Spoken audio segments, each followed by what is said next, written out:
Ես Սպարտակ Սեյրանյանն եմ, իմ գործը Կարեն Գևորգյանի հետ սկսում ենք նոր հաղորդաշար լաբորատորիա։ Այն տեսահոլովակը, որ քիչ առաջ դուք տեսաք, ըստ էության հուշում է, թե ինչի մասին է լինելու մեր հաղորդաշարը։ Փորձելու ենք վերհանել մեր հասարակության ու պետության կենսագործունեության համար կարևորագույն հիմնախնդիրները, որոնք կարծես թե առաջին հայացքից մեր առօրյայում միշտ չի որ նկատում ենք, բայց դրանք կանխորոշել են մեր անցյալը, կանխորոշում են մեր ներկան և կանխորոշելու են մեր պետության ու հասարակության ապագան։ Փորձելու ենք հնարավորինս անակնկալ քայլեր ունենք, որոնք տեխնիկական ինչ-որ խնդիրներ լուծելուց հետո մենք կարողանանք նաև դա անել, և ամենակարևորը մեր ամեն ինչի արհեստական, թվում արհեստական բանականության դարաշրջանում փորձենք բնական անմիջական զրույցի ֆորմատ որդեգրել։ Հիմա խնդրեմ Գառնիկին ներկայացնի մեր այսօրվա թեման ու հյուրերին։ Բարև ձեզ։ Այսօրվա թեմայի ընտրությունը որոշակի խորհրդանշականությամբ ենք արել, այսօր նոյեմբերի 29-ն է Սև Ուրբաթը, որի մասին բարեբախտաբար կամ ցավոք բոլորս գիտենք արդեն։ Սև Ուրբաթը դա համաշխարհային առևտրի մեջ տասնամյակներ արդեն բավական արմատացած ոչ ֆորմալ տոն է, բայց իր ավանդականությամբ հավակնում է շատ ֆորմալ տոներից ավելի մասսայական լինել։ Իհարկե առաջին մակերեսային հայացքից դա ընդհանրապես օգնում է մեծածախ և մանրածախ վաճառողներին իրենց վաճառքները ավելացնել, բայց խորքում ունի շատ այլ ասպեկտներ, շատ այլ նպատակներ և պրոյեկցվում է մեր կյանքի բազմաթիվ ոլորտների վրա։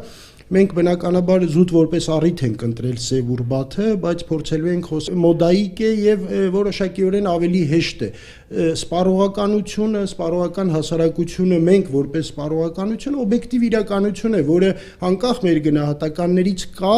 մեր կյանքի անբաժանելի մասն է։ Մեր խնդիրն է երևի ինչպես Սպարտակը նշեց, ավելի շատ ճանաչել դրա բաղադրիչները, մեր վարքագծի վրա ազդող դրա տարբեր մեխանիզմներ և փորձել հասկանալ ինչպես կարելի է անխուսափելի համարվող սպառողականությունը առնվազն կառավարել կամ փորձել կառավարել այնպես, որ արդյունքում մեր սպառած շատ աննյութական արժեքներ չունենան այն իմաստը, որոնք ունեն հենց այս ժամերին բազմաթիվ առևտրային կենտրոններում սպառվող ապրանքներ։ Ինչպես նշվեց, մենք փորձելու ենք զերծ մնալ ակադեմիականությունից, բայց հղում անելով ակադեմիական սահմանափակման սկզբունքին, որը հնարավորություն է տալիս կոնֆլիկտաբան, բանակցային գործի մասնագետ, CM և Partners ամերիկյան ընկերության ավագ խորհրդատու Արտուր Մարտիրոսյանին, համեցեք պարոնայք։ Բարև ձեզ։ Բարև ձեզ։ Ես բարով եք եկել։ Երևի որպեսզի մի քիչ կառուցվածքային ընթացք ստանա մեր քննարկումը, փորձենք խոսել այս երևույթի անձնային հոգեբանական ասպեկտների մասին, հետո փորձենք անդրադառնալ դրանց արդեն հասարակական, քաղաքական պրոյեկցիաներին։ Խնդրեմ։ Նախ ես ողջունում եմ ձեր այս նախաձեռնությունը, առաջի տպավորությունը շատ գայթակղիչ է։ Ուզում եմ ասել, որ այդ Սև Ուրբաթ կոչվածը ինքը միշտ աստիճանաբար, այսինքն օգտագործել է սոցիալ-հոգեբանական այնպիսի ֆենոմեններ, որոնք մի չափով մանիպուլյացիա են ենթադրում, որովհետև կարողանում են մարդկանց տանել դեպի իրենց ուզած, այսինքն վարքը կառավարել նրանց գնողունակության վարքը։ Եվ առաջին հերթին որպես կանոն խոսվում է նրա մասին, որ առիթը բաց չթողնելու ֆենոմեն կա, որ մյուսները հանկարծ այդ չլինի, որ հանկարծ ինձնից ավելի լավ հագնվեն, ինձնից ավելի լավ ոնց որ մի տեսակ կարծես մարդու ինքնագնահատականի բարձրացման մեկ օրյակ այդպես լինի, որ դուք ծախսելով ինչ-որ գումար, ձեր ինքնարժեքը բարձրացնում եք արհեստական, դա իհարկե ժամանակավոր էֆեկտ ունի, բայց որոշ դեպքերում դա կարող է աշխատել։ Բացի դրանից մյուս կարևոր կատարվել այս ուղղությամբ եւ պարզել են, որ որպեսզի սրեն խնդիրը, օրինակ ամենաառաջին կարծեմ 66 թվականին է առաջի անգամ տերմինը կիրառվել, բայց չեմ հիշում 67 թե 70-ական թվականներին մեծ թվով մարդկանց վճարել է։ Երբ որ դուք նայում եք, տեսնում եք, որ օրինակ ասենք նույնիսկ երբ որ սրճարան ես գնում, մարդ չկա եւ կողքը շատ մարդ կա։ Նախընտրում ես գնալ այնտեղ, որտեղ շատ մարդ կա, մտածելով, որ հավանաբար այնտեղ մի բան գիտեն, որ ես չգիտեմ, ինչու են այնտեղ հայտնվել։ Եվ դա բոլորից չտարբերվելու նաև այո, այս ֆենոմենները արդեն անդրադառնում հանրային վարքագծի վրա, որոնք վերջին հաշվով արդեն քաղաքական պրոդուկտի են վերածվում եւ որի շահառուն դառնում են քաղաքական տարբեր խաղացողներ։ Շնորհակալություն, նախ առաջ Խաչիկ, շատ մեծ շնորհակալություն, որ այդպես ներկայացրիք հոգեբանական այդ բայերը։ Դեք Միացյալ Նահանգներում նույնիսկ հատուկ բառ են, ինչ որ քեզ կարող է նաև պետք չի, եւ հիմնականում Միացյալ Նահանգներից է սկսվել այդ ամենը, բայց անցել է մի քանի ալիքով, հա, այս նոր տեխնոլոգիաների զարգացումը բերեց նրան, որ մարքեթինգը անցավ լրիվ ուրիշ կարգի աշխատանքի։ Տեսեք, անցած դարվա սկզբում կամի վոյաժերը ճանաչում էր մի քանի տասնյակ հոգի մարդ, բայց իրանք ինքը շատ լավ իրան ճանաչում էր։ Կարար երեխեքներ ճանաչում, տանը ինչի պանջար կունը։ Հա, գնում էր իրանց մոտ, այսինքն ես դանակներ եմ վաճառում, գալիս եմ, ես գիտեմ իրանց դանակա պետք, գնում եմ իրանց մոտ բան եմ անում։ Շատ փոքր էր օղակը։ Հետո մեդիաները երբ որ սկսեցին զարգանալ, դե պարզա գովազդը սկզբից ուրեմն թերթերում, հետո եկավ ռադիոն, հետո եկավ հեռուստատեսությունը, ու սրանք փոխեցին լրիվ մոտեցումը, հա։ Հիմա ոչ թե նեղ օղակի վրա, երեք ամբողջ երկիրը Միացյալ Նահանգների նստած էր ֆուտբոլերն, ամերիկյան ֆուտբոլերն, այդ խաղը շատ կարևոր է։ Ընտանիքը հավաքվել է նայում, եւ ամենաթանկ գովազդը ուրեմն այդ օրն է այդ խաղի ժամանակ, որովհետեւ ամբողջ հանրությունը հավաքվել նայում է։ Ու դա ինչի է կարևոր, որովհետեւ իրանք փորձեցին ուրեմն հիմա մեր գովազդը ոչ թե անձնական է ուղղված քեզ գառնիկ կամ քեզ բարդակ, այլ ուղղված է շատ լայն մեծ թվերով մարդկանց, հա, ուրեմն մի քանի միլիոնի։ Այդտեղից այդ մի քանի միլիոնից ինչ որ քանակ կգնի այն ինչ որ մենք հիմա գովազդում ենք։ Բայց այս նոր տեխնոլոգիաները բերեցին նրան, որ մենք հիմա փաստորեն մարքեթինգը այնպիսի տվյալներ է հավաքում մարդու մասին, որը այն կամիվիաժերը նույնիսկ չուներ, հա, եւ նեյրո ուրեմն կենսաբանությունը նաև միացել է այս բանին եւ իրանք փորձում են նույնիսկ հասկանալ դու այդ գովազդը տեսնելով ինչի վրա ես ավելի շատ ուշադրություն դարձնում աչքդ միլիվարկյանները նույնիսկ որտեղ է ուշադրությունը ու դրանից արդեն իրանք այդ դեյթան հավաքում են հսկայական դեյթա ունեն քո ընտրությունների մասին հա ինչ կարաս ընտրես որտեղ կարես համաձայնվես, ընտրես, ուզում ես էդի արդեն խոսել ես դրա մասին եւ այլն։ Բավականը մի հատ author-ի նկար շատ նայես, հաջորդ օրը Facebook-ը լցվում է author-ի եւ ընդհանրապես կահույքի գովազդի։ Հա, հետաքրքիր է, այդ իմ ասած այդ affluence-ը բառը, հետաքրքիր է ռուս թարգմանիչը թարգմանել էր, չգիտեմ, ձեր եթերում նույնիսկ մի քիչ կարող է կոշտ ընչի,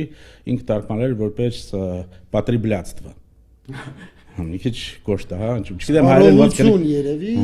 վատ իմաստով երկու բանով էր համացրել, հա։ Այդտեղ ինչ որ մի բան կա, չէ, որ դու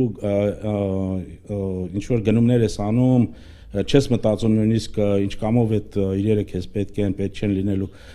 Շատ անգամ գնում ես ուղակի այդ ստատուսի կարող է խնդիր լինի։ Ես հիշում եմ առաջի անգամ Orange County գնացել էի Կալիֆոռնիա, հենց բանի օրերն էր, զատիկի օրերն էր։ Դե հետարքեր սևամորթ ընտանիքները իրանք բոլորը նոր ինչ որ զգեստ էին գնել այդ տոնի համար հատուկ զգեստ էին գրել շատերը նոր ինչ որ մեքենա էին գնել որ ինքը պետքա ցույց տա որ ինքը այդ ստատուսը դե երևի Խաչիկը ավելի լավ կբացատրի այդ ֆենոմենը այդ ստատուսը ինչով է կարևոր բայց հիմա վերադառնալով ամենակարևոր խնդրին ինձ թվում է դա ինչ է նշանակում տարբեր հասարակությունների համար իհարկե այն կայացած հասարակությունները որտեղ արդեն պետությունները ստեղծվել են իրանք արդեն երկար տարիներ գոյություն ունեն իրանք հասկանում են որ դա վտանգավոր խնդիր է ինչ որ չափով, բայց կենսական չի այդ վտանգը, հա, այնա չի որ Միացյալ Նահանգներին ինչ որ տենց ինչ որ վտանգ բանան, որովհետև մարդը նաև ֆրագմենտացվում է, այդ Խաչիկը ասեց, որ այդ հերթ կաղնելը եւ գնալը, հիմա նույնիսկ հերթ չեն կաղնում Միացյալ Նահանգներում։ Մոլ չեն գնում, ինքը տնից պատվիրում է եւ ինքը մեկուսացված, այսինքն դու ավելի փոքրանում ես, ֆրագմենտացիան ավելի մեծանում է։ Սա ինչու՞ն է խնդիրը, որ հասարակությունները, որոնք որ փորձում են պետություն ստեղծել, այդ ֆրագմենտացիան շատ վտանգավոր է, որովհետեւ դու չես կարող դուրս բերես մարդուն հանրային շահի, դեպի հանրային շատ անես։ Ինքը զբաղված է միայն իր գոյատևման հարցերով եւ իրան հետաքրքիր չի դրանից դուրս ինչա տեղի ունենում։ Եվ մենք գտնվում ենք շատ հետաքրքիր պահ, հա, պատմական։ Մենք փորձում ենք պետություն ստեղծել, պետություն 30 տարի է այդ պայքարը գնում է, որ պետություն որպես անկախ պետություն կայանանք, բայց մենք եկել ենք ուզում ենք նմանվենք այն հասարակություններին, որոնք այդ ճանապարհը արդեն անցել են։ Արդեն ունեն։ Դե ես սրանց 2 տարի առաջ Հոլանդիայում Լայդենում շատ հետաքրքիր խոսակցություններ, պատմաբաններ էին իրանց։ Տեսեք, Հոլանդիան 80 տարի պայքարեց, որ պետություն ունենա, անկախ պետություն ունենա։ 80 տարի պայքարեցին, ուրեմն զրկանքներ, կորուստներ եւ այլն, շատ ծանր պատմություն է։ Ես հարց եմ տալիս պատմաբաններին հոլանդացի, ասում եմ, այ պատկերացնենք, որ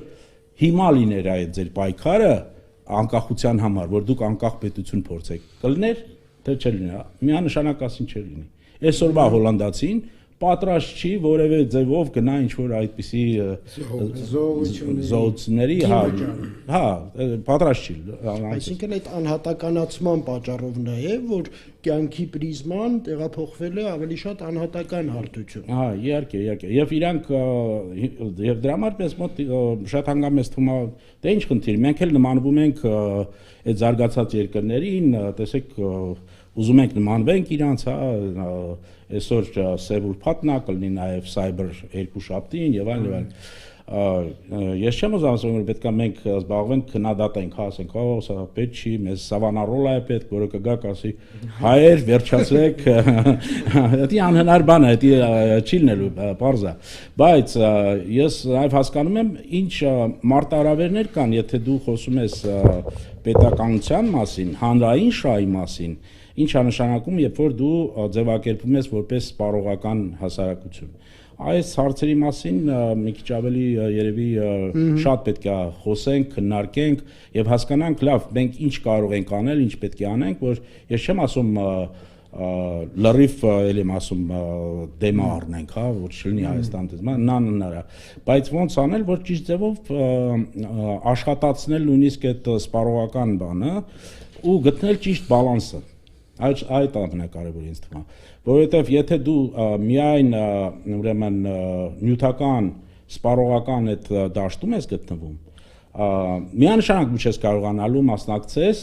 ինչ-որ կոլեկտիվ ինչ-որ բաներին, այստեղ վստահության խնդիր կա, այլ խնդիրներ, բայց չես կարողանալ մասնակցել։ Դա հայտնի է նույնիսկ Մեծն Մադզինին, իտալացի իրանց պետականության ուրեմն գաղափարախոս եւ այլն, որ ինքը շատ հետաքրքիր մի հատ գործ ունի, կոչվում է քաղաքացու պարտականությունների մասին։ Ինչ ասում ինքը այդտեղ, տեսեք 19-րդ դարը, ինքը ասում է, եթե մենք միայն նյութականով զբաղվենք, նյութականը լինի մեզ համար կարևոր, մենք երբեք չենք կարողանա միասնական Իտալիա ստեղծել։ Ինչու, ոնց է ինքը հիմնավորում, այսինքն իր տրամաբանությունը ինչու՞մն է, որ մարդը, որը միայն նյութականով է զբաղված, ինքը ընդհանուրի մասին չի մտածում։ Եվ ել եմ ասում, իրանք այդ ճանապարհը անցան 19-րդ դարում, հաջողվեց, ստեղծեցին պետություններ եւ այլն։ Հիմա մենք այս շատ կարեւոր էլի ասում եմ պատմական կետում պետքա միտքը պետք է զարգանա, պետք է գտնենք ինչ-որ ստեղծագործական ինչ-որ մոտեցում պետք է լինի, որովհետև մի այլ ծայրահեղությունն էլ Չինաստանն է, չէ, առաջարկում։ Դեռ ասում եմ, եթե կա հնարավորություն եւ նոր տեխնոլոգիաները թույլ են տալիս, ինչու՞ չէ, թող սպառողական այդ բանը զարգանա, բայց մենք կհետևենք, մենք կիմանանք, ավելի շատ կիմանանք քաղաքացի սոցիալական վարկերի համակարգ են մտցրել, բարոյական գնահատականներ են տալիս։ Ես ուզում եմ, որ միևնույնն է, մենք որպես ազգ, որպես հայեր, մենք գտնենք մեր այսինքն չեմ ասում լրիվ առանձին ճանապարհ պետք է լինի, բայց պետք է լինի ճանապարհ, որտեղ մենք կարողանանք մեր արժև ծառայած խնդիրները լուծումներ գտնենք։ Բայց այստեղ մի խնդիր կա, երբ որ մենք ընդհանրապես ասում ենք սպառողական հասարակություն, բոլորը միանգամից մեջբերում են անում Բոդրիարի հայտնի ուրեմն աշխատությունը։ Բայց այնտեղ էլ շատ ու շատ դեպքերում խոսքը գնում է ոչ միայն ապրանքի կամ ծառայության սպառման մտքին, այլ մտքի հիմնական թեմաների, որովհետև եթե հասարակությունը շատ կոպիտ եմ ասում, նստում է այդ սպառողական ասեղի վրա, ինքը ոչ միայն ապրանքներ ու ծառայություններ է սկսում սպառել, ոնց որ նշեցին մեր երկու հյուրերն էլ, ոչ միշտ մտածելով, ոչ միշտ երկար բարակ այն որ ասում են քցել բռնելով, նույնը տեղի ունենում ինֆորմացիայի հետ։ Այս վերջերս ուրեմն երկու հեղինակի երկու աշխատության ուղղակի հղում անեմ, Վերներ Հերցոգը, ինքը գերմանացի շատ հայտնի դոկումենտալիստ, ռեժիսոր եւ իզարմանալից նաեւ շատ լավ ուրեմն մի գիրք ա գրել ճշմարտության ապագա։ Եվ մեջը նշում է թե ինֆորմացիոն հասարակությունը, ինֆորմացիա սպառող հասարակության մեջ ինչպես է աստիճանաբար արժեզրկում ճշմարտություն հասկացությունը ինքը։ Մյուս հեղինակը Տոմ Նիկոլս գրել է մի ուրիշ աշխատություն, բանը էքսպերտիզայի մահը։ Ասում է սպառողական ինֆորմացիոն հասարակության մեջ փորձագետը, փորձագիտությունը, էքսպերտիզան մեռնում է, որովհետև որևէ մեկը ինչ որ մեր հարգարժան հյուրերի նման տասնամյակներ շարունակ աշխատում է, գրքեր է կարդում, գրքեր է գրում, ակտիվ զբաղվում է եւ այլնով ինչ որ տեսակետ է հայտնում է միջին վիճակագրական հարևան ուրեմն Վարդուշ մորաքույրը, որ ասում է ինչ եք խոսում, Facebook-ում մի հատ գրառում անում, ասում է այս սուտ բաներն ճիշտ է էսա։ Ինքը հավաքում է մի քանի հազար լայք, կներեք մեր ակադեմիական գիտության ներկայացում ճիշտ է, հավաքում են մի 20-30 լայք, եւ ստացվում է, որ մորաքույր Վարդուշը մի 50 անգամ ավելի ճիշտ եւ բան ասեց, ասածս ինչն է, երբ որ մենք սպառողական հասարակությանը ասում ենք նկատի չունենանք միայն ապրանքը կամ ծառայությունները, մեր նման պետությունների պարագայում շատ վտանգավոր է, երբ որ հասարակությունը սկսում է սպառել ինֆորմացիա, գաղափարներ, նարատիվներ առանց երկար բարակ մտածելու։ Ես այս հարցի հետ կապված երկու հարց ունեմ, երևի մեկը Խաչիկին, մյուսը Արտուրին, ինֆորմացիայի հետ կապված էլի գործ ունենք օգտակարության եւ օգտակարությունից ավելիի երևույթների հետ, իհարկե դժվար է եւ նույնիսկ խելամիտ չէ մտածել օգտակարության որևէ նորմա սահմանելու մասին, բայց այս պայմաններում, երբ որ անսահմանափակ տեղեկատվական հոսք է ստանում մարդը եւ ես չգիտեմ, Խաչիկը ավելի մասնագիտորեն կասի մեր կարճ եւ երկար հիշողությունների ունակությունը այդ տեղեկատվության հոսքը ֆիլտրելու, կարևորը անկարևորից զատելու եւ ամենակարևորը որոշելու թե որն է օգտակար, որը ոչ, որովհետեւ նոմինալ առումով թվում է թե մարդը ունի ընտրության ազատություն, ինքն է սեղմում որևէ վերնագիր հեռախոսում լրահոսը կարդալիս, բայց մյուս կողմից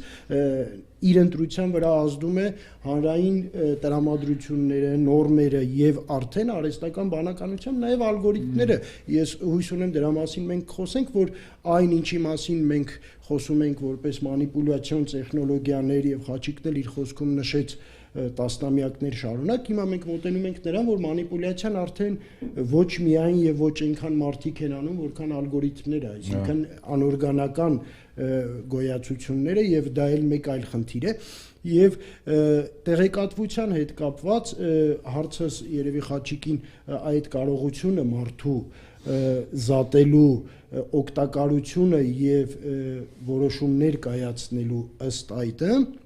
եւ մյուս հարցը, որ Արտուրի ասածից ծագեց այդ ֆրագմենտարության գաղափարը, որը ես երկու ասպեկտով կցանկանայի, եթե հնարավոր է քննարկել, էլի տարանջատելով մեր ոլորտային մոտեցումներով, ֆրագմենտարությունը ինքը ըստ էության հակաժողովրդավարական, հա, իրողություն է այն իմաստով, որ լավ գոնե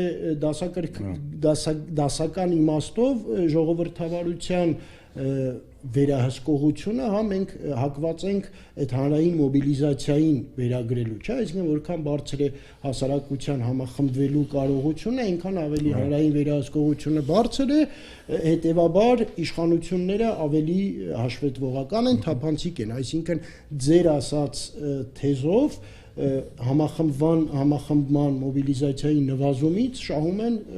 այս կամ այն իշխանությունը տվյալ պահերի եւ ֆրագմենտարությունը ելի արդեն տեղեկատվության ընկալման իմաստով հիմիկվա տեխնոլոգիաները չէ մեզ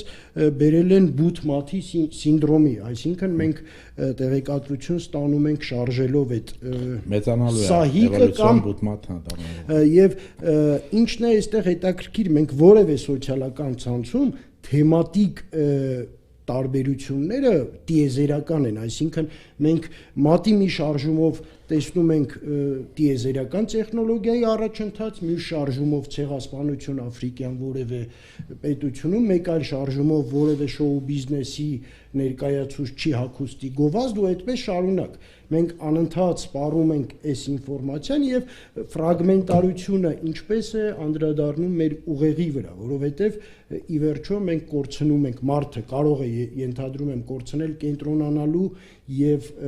ըստ կենտրոնացման որոշումներ կայացնելու կարողությունը, այ եթե շատ չխճճեցի այս հարցերին անդրադառնանք։ Ես ուղղակի շատ հետաքրքիր հարցեր եք բարձրացնում, բայց ինձ թվում է ոնց որ ասեցիք, այստեղ ավելի բանավեճելու նման է։ Նախ ուզում եմ ասել, որ մեր ուղղի հնարավորությունները անսահման են, բայց ամբողջ խնդիրը նրանում է, թե որքան ինֆորմացիա ենք մենք ի վիճակի պահելու մեր գիտակցության մեջ։ Մնացած դուք օրինակ կարող է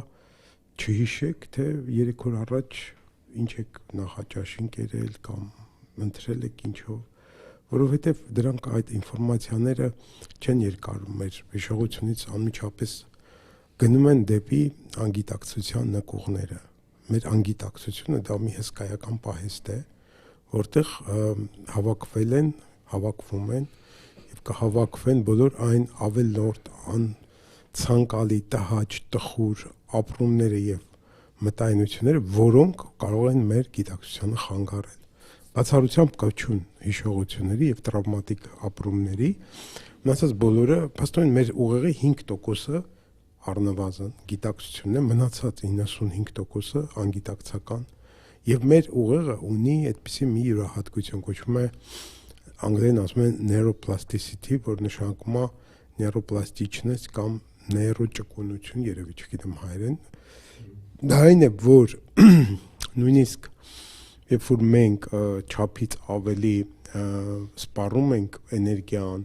ուղեղի կենտրոնները այլոց, նորից ժամանակի ընթացքում ինքնավերականգնում է տեղի ունենում։ Եվ մենք ապրում ենք մի աշխարհում, որտեղ առավոտից երեկո մենք ռմբակոծվում ենք բազմաթիվ լրատվական հարվածներով, եւ այդ ամենամտահոգիչ խնդիրը այսօր հոգեբանական տեսանկյունից դա այն է, թե ինչ է սպասվում այս նոր սերունդին, ովքեր մեծանում են նման իրողության մեջ եւ ինչ է նրանց հեռանկարը, ինչպիսին է նրանց ապագան։ Եվ այս մեկուսացման ձգտումը, որը դուք նշում եք, որը հատուկ է ավելի շատ զարգացած հասարակություններին, մի քանի ձևերով է արտահայտվում, մեկ այն է, որ մարդիկ սկսում են քիչ հանդուրժել միմյանց, եւ այդ սպառողականության առումով մի կարևոր բան էլ կա սպառողականության տեսանկյունից հետաքրքրական, դա էներգիայի սպառողությունն է։ Ինչից ենք մենք վերցնում էներգիա եւ որտեղ ենք այն սպառում։ Երբեմն մենք այնքան անիմաստ էներգիա ենք վատնում, ի տարբերություն կենդանիների, որոնց մոտ հստակ եւ ռացիոնալ բաշխված է։ Մենք կարող ենք ժամեր շարունակ զբաղվել անցանկալի, չգիտեմ, ինտերնետային խաղով, եթե կախյալ ենք խաղերից, կարող ենք օրեր շարունակ հետաձգել մեր համար կարևոր, բայց Ցավոք սրտի այս գերնյութապաշտական ստեղծված աշխարհում, որտեղ նյութականը ավելի արժեքավորված է, քան ցանկացած այլ բան, մենք մի տեսակ կարծես հակասությունների կիսակետում ենք հայտնվել, մի կողմից 20-րդ դարի սկզբնական շրջանի հետ, որ վալս էին պահում, ապագային էին հավատում, երազում էին կոմունիստական, չգիտեմ ինչ աշխարհի մասին, մյուս կողմից այսօրվա բիրտ դաժան եւ պատերազմական աշխարհում այդքան շատ դաժան պատերազմներ երևի չի եղել, ինչ որ վերջի մի քանի տարվա մեջ սկսած 20 թվական Օնլայն ռեժիմով այդ դաժանությունները ցույց են տարվում։ հա պատկերացնում դաժան տեսարանները տեսնում։ Եվ եթե մենք մի քիչ հետ գնանք մարդկության պատմության մեջ, ընդհանրապես տվյալ երկրի հոգեկան առողջությունը ինքը համարվում է շատ կարևոր ստրատեգիական ֆենոմեն, այսինքն դա անվտանգային բանական անվտանգություն կա նույնիսկ հասկացում քաղաքագիտի։ Հիմա շատ կարևորվում է այդ անվտանգության եւ պաշտպանվածության հարցը։ Մենք ինչպես պետք է կազմակերպենք, ես չեմ ասում ամբողջ պետության, մենք մեր ընտանիքում, մեր երեխաների հոգեբանական անվտանգությունը կարող ենք ճիշտ կազմակերպել, որպեսզի նրանց չվնասենք։ Եվ մյուս հարցն է ծագում, թե այդ դեպքում, երբ որ մենք մեր երազած կերպարը ստանանք, արդյոք նա ի վիճակի է լինելու դիմակայել այն բոլոր մարտահրավերները, որոնց առաջ նա հայտնվելու է, երբ որ դառնա չափահաս։ Եվ այստեղ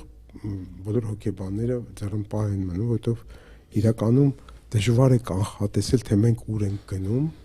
այնքան արագ են զարգանում բոլոր տեսակի տեխնոլոգիաները, մարդկանց վերահսկելու, չիպավորելու, նրանց բոլոր այդ Քեմբրիջի նշանավոր այդ դեպքը, որ անալիտիկների որ բացահայտվեց, դա ինձ թվում է սարսափելի իրողություն է, փաստորեն մենք առանց անդրադառնալու կարող ենք ընտրություն կատարել, որոշում կայացնել, որը դուրս է մնում մեր արժեհամակարգից, բայց մենք կարող ենք այնտեղ հայտնվել եւ այսօր շատ նման տեխնոլոգիաներ են կիրառվում թե քաղաքական հարցերի մեջ, թե չգիտեմ, ասենք շատ գլոբալ այդպես փոփոխություններ են տեղի ունենում եւ այդ ֆրագմենտացիայի առանձնահատկությունից մեկը այն է գլխավոր, որ այդպես արժեքները, որոնք տրադիցիոն ձևով սերնդեսերունդ փոխանցվել են, միանգամից արժեզրկվում են։ Օրինակ ընտանիքը այսօր շատ տեսություններ կան, հատկապես ֆրանսիական դպրոցի հոգեբանության, որոնք փաստում են, որ ընտանիքը ամենատրավմատիկ աղբյուրն է մարդու կյանքում։ Բոլոր մեր տրավմաների զգալի մասը իրենք այդպես են մեկնաբանում եւ հետեւաբար կարիք չկա ընտանիքներ ստեղծել, եթե ուզում եք երեխա ունենալ, տարբերակներ։ Դրա հիմքում գիտական ճշմարտություններ են դրված, թե քարոզչական ինչ որ նպատակներ, օրինակ այդ դպրոցի երկուսն էլ կան։ Երկուսն էլ կան։ Այնտեղ իսկապես կան մեր կյանքում կարևոր բաներ կան, որոնք պատահել են մեր ծնվելուց առաջ, մեր ընտանիքի կյանքում։ Իմ տատը օրինակ ցեղասպանության վերապրող է, եւ դա այնքան կարևոր է դարձել ինձ համար, եւ ես ստիպված եմ, եւ այսօր էլ մենք մեր հաջորդ եկող երիտասարդ սերնդի վրա դրեցինք եւս մի բեռ, Արցախի բեռը։ Չգիտեմ դրեցինք թե չդրեցինք, բայց այդ պատմության մեջ մի հատ նոր ավելացավ ծանրություն։ Հիմա իրանք կփախչեն այդ բեռի տակից, կփորձեն հայրենիքը լքել, թե կփորձեն թոթափել, թե կվարվեն ինչպես մենք ենք վարվել, բայց մենք միջսերնդային փոխանցումների ժամանակ շատ վտանգավոր իհարկե նաև փոխանցում ենք շատ գեղեցիկ ավանդույթներ, սքանչելի սովորություններ, ընտանեկան որոշակի արժեքներ, դրական բաներ չպետք է մոռանալ, բայց դրա հետ մեկտեղ մենք կարող ենք նրանց տալ այնպիսի խնդիրների լուծում, որոնք մեր կյանքի ընթացքում մեզ չի հաջողվել, եւ դա դառնում է ոնց որ մեկուսացման եւս մի պատճառ, խուսափել այն ամենից, ինչը որ գալիս է ազգայինից, այնպես շատ Այսինքն այդ բերի տրավմայի գիտակցումը կա ըստ այդ դրամաբանության դրա համար ունենք այդ խուսափելու իրողությունը։ Ինձ թվում է դա անգիտակցական ճանապարհով է հասնում նոր սերնդին։ Եվ ես հենց հիմա աշխատում եմ շատ Արցախից տեղահանված մարդկանց հետ եւ ավակ սերունդը ունի մի երազանք վերադառնալ հետ։ Երիտասարդ սերունդը այդ մասին ոչինչ չի խոսում։ Որտեղ իրենք ավելի իրատեսական ուզում են այսօր ինչ որ կա դրա վրա հիմնված ապրել։ Իսկ ասենք 60-ից մարդկանց համար հավանաբար դժվար է պատկերացնել, որ եւ հետեւաբար սա մի ուղղակի օրինակ է այդպես։ Ես կարծում եմ, որ մենք ուզենք չուզենք աշխարհում տեղի ունեցող բոլոր այդ զարգացումների մի մասնիկն ենք, չենք կարող լրիվ արհամարել կամ անմասն մնալ եւ փաստերը ցույց են տալիս, որ երբ որ կարևոր գործոնները մենք հաշվի չենք առնում, դրա համար պատժվում ենք։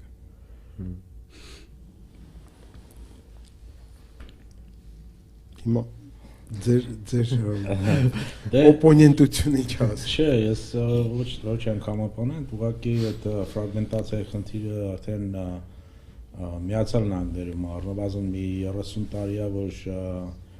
քննարկվում է, հետազոտվում է եւ այլն, ամենահայտնի հետազոտությունը երևի Բոբ Պատնեմը 20 տարի առաջ մոտավորապես անցկացրեց։ Գիրքը հենց վերնագիրը ամեն ինչ ասում է bowling alone, այսինքն ամերիկացին գնում է bowling-ի, բայց մենակ է։ Ինչի մասին էր ինքը, իր ամենակարևոր թեզը ինչու՞ն էր, որ եթե նախկինում ամերիկացին անդամագրվում էր տասնյակ ինչ-որ մի բաներում, այս ակումբում է, այս ուրեմն կազմակերպությունն է եւ այլն, ինչ-որ գործունեությունն է, մարդկանց տարբեր մարդկանց հետ շփվում է, այդ կապերը հաստատվում են, որոնք որ իր անձնական շրջապատից դուրս են այդ կապերը։ Ու լայնացում են անձնականի սահմանները։ Ինքը ինչ տեսավ, ինքը տեսավ, որ այդ Միացյալ Նահանգներում դա կորում է,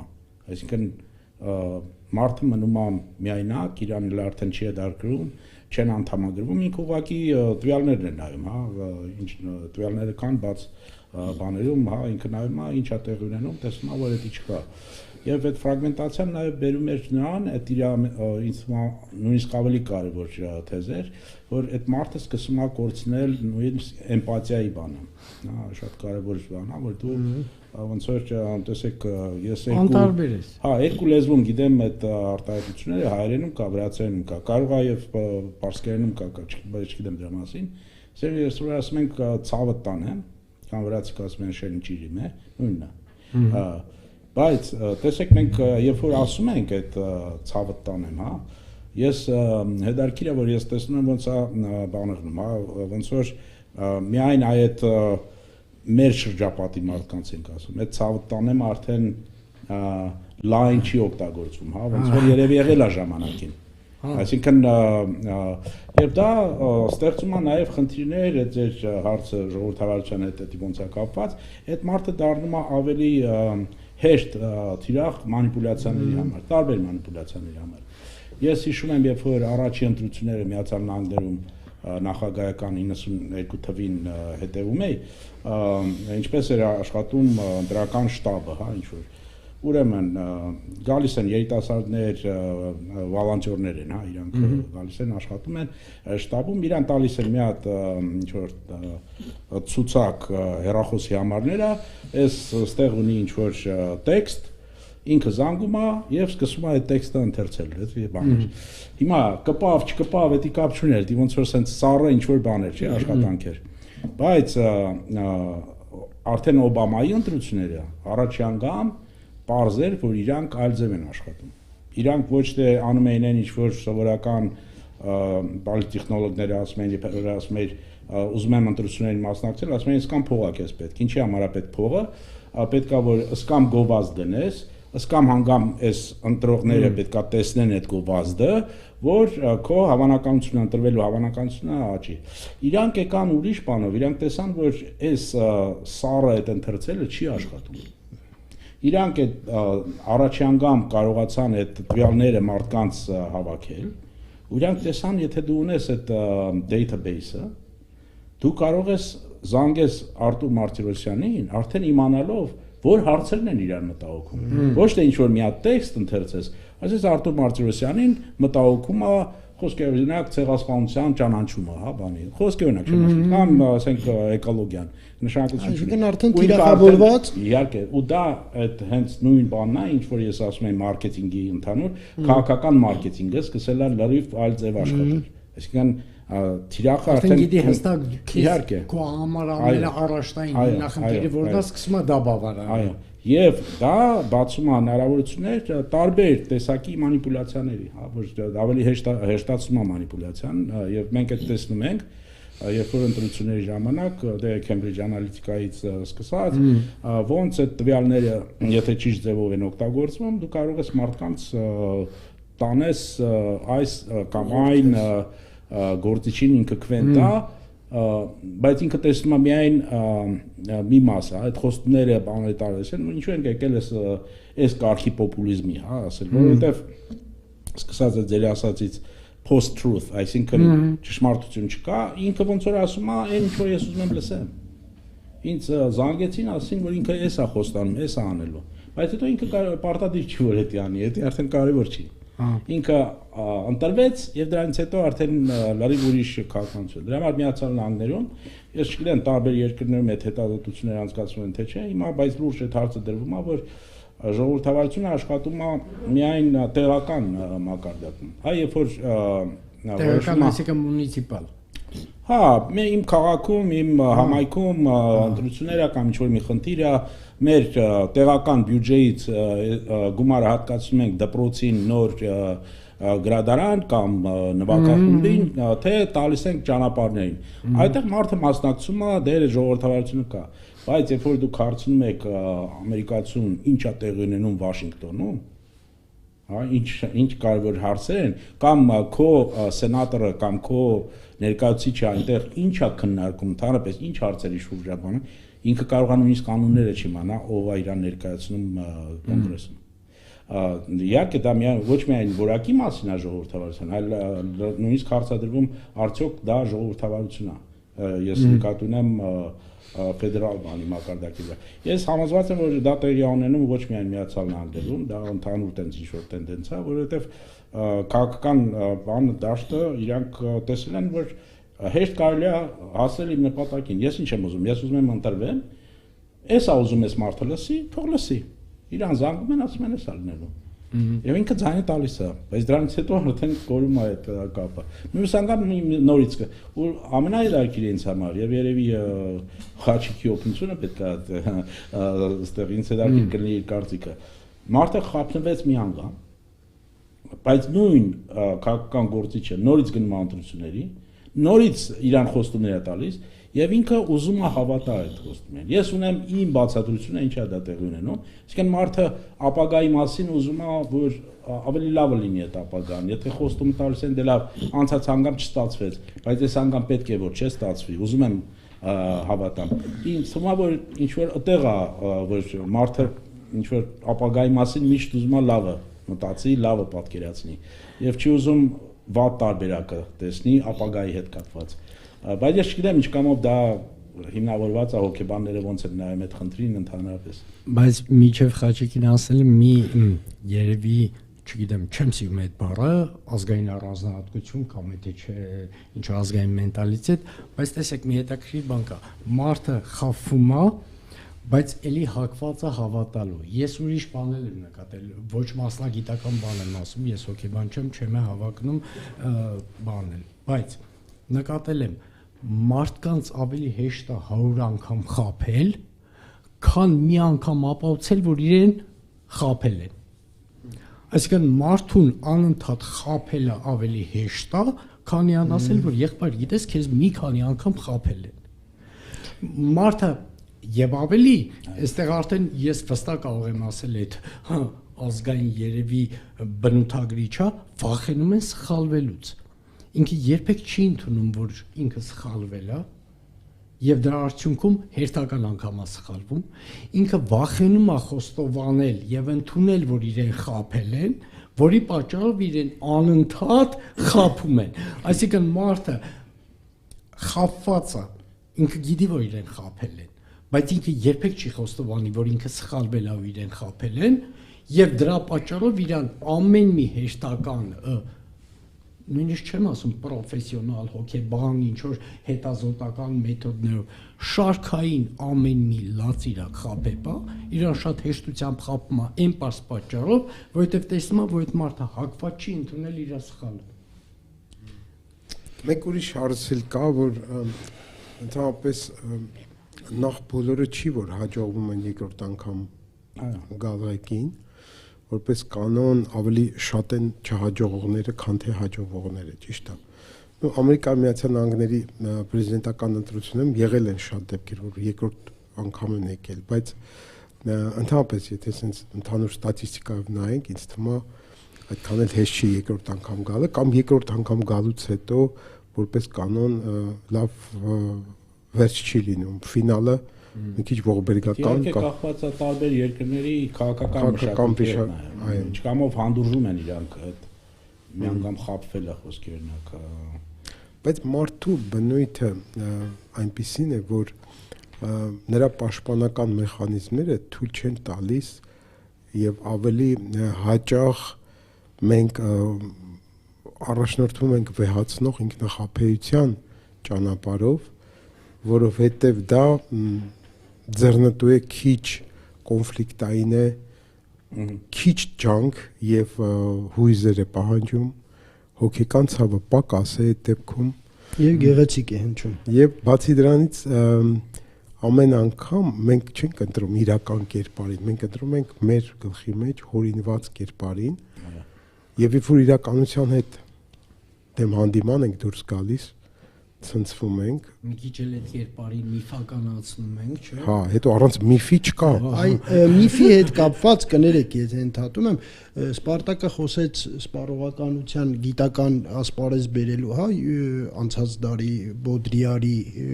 ներդրման մասին, հետաքրքիր է հենց գրքի վերնագիրը սպառողական հասարակություն, առասպելներ եւ կառուցվածքներ։ Այ ես ուզում եմ խոսենք նաեւ առասպելների ու միֆերի նշանակության մասին եւ հոգեբանական շերտերում եւ արդեն դրա քաղաքական անդրադարձերի իմաստով, որովհետեւ Սպարտակի նշած խաբվելը մեծ մասամբ տեղի է ունենում հիմա մոդայիկ դարձած նարատիվներ հորինելով տարբեր պատումներ ստեղծելով եւ միֆա հորինում արդարացնելու համար թե ինքը ինչի է խաբվել նախորդ միֆից։ Նախորդ միֆից, այսինքն մի միֆի վրա այդ մի միֆի ազդեցությունից դուրս գալու համար հորինում է մի հատ նոր միֆ։ Գիտեք, միֆը դա հոգեբանական նարկոտիկ է, որի անհրաժեշտությունը մենք ունենք։ Նույնիսկ մարդուն բնորոշ։ Այո, բայց